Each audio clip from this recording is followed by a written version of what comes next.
Hello, class. Let me show you an article today, and this reminds me of the DuPont Corporation slogan that's better living through chemistry. So, of course, I love chemistry. One of the things I love about chemistry is how useful it is and how it can make our lives better. Well, I shouldn't say can, it does. Chemistry does make our lives better. And as we study more and more about chemistry, we learn better ways to improve our lives. And many people are concerned about, I mean, myself included, about environmental impacts of our industry. And many people are also interested in making money.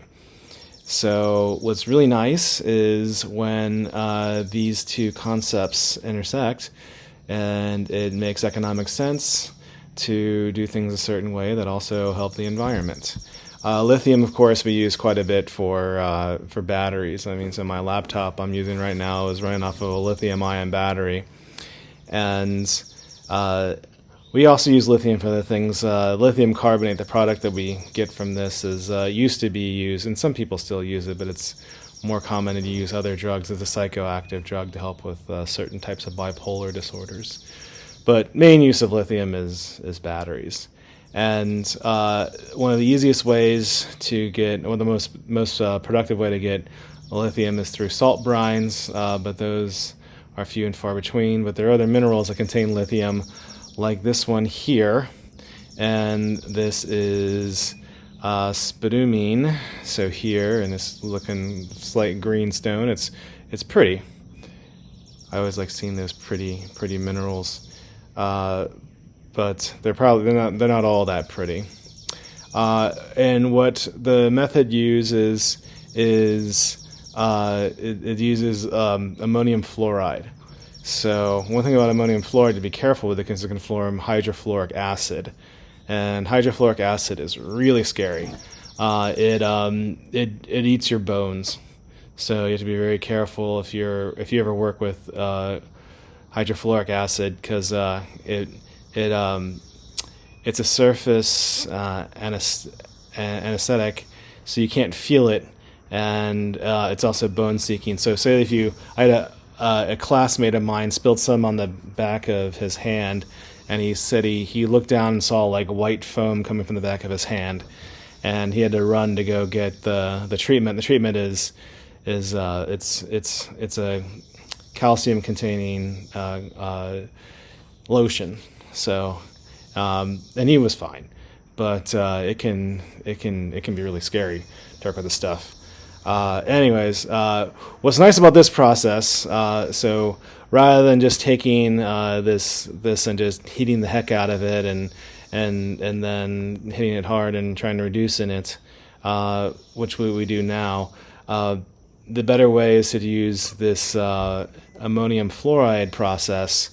And then not only do you get lithium, but you also get alumina, which is aluminum oxide, and silica, so which has other uses. And now instead of just one product, you get three products. You lose less energy. It's better for the environment. This is a great thing, and we're still developing the technology. So this was done on a small scale, and we're hoping to scale it up and form some processes from this. But this is interesting. So this is really interesting, and I'm surprised that we're showing this as a publication. But I know this research was done at MIT, so it's kind of in the common, it's not confidential. So we're running off of, like, if a company did this research, it would be hush hush on how to do things. But since this is done via academically, and then this is one of their ways of publishing, like, oh hey, here's a new way to get lithium from things. And also, what always amazes me is how political chemistry is. And one of these things is to decrease our dependency on China for things. So China is the manufacturing capital of the world. Although we do quite a bit here in the United States, we still make quite a bit of goods. We make a lot of services. We're probably more service-based than goods-based, but we still make a lot of the goods.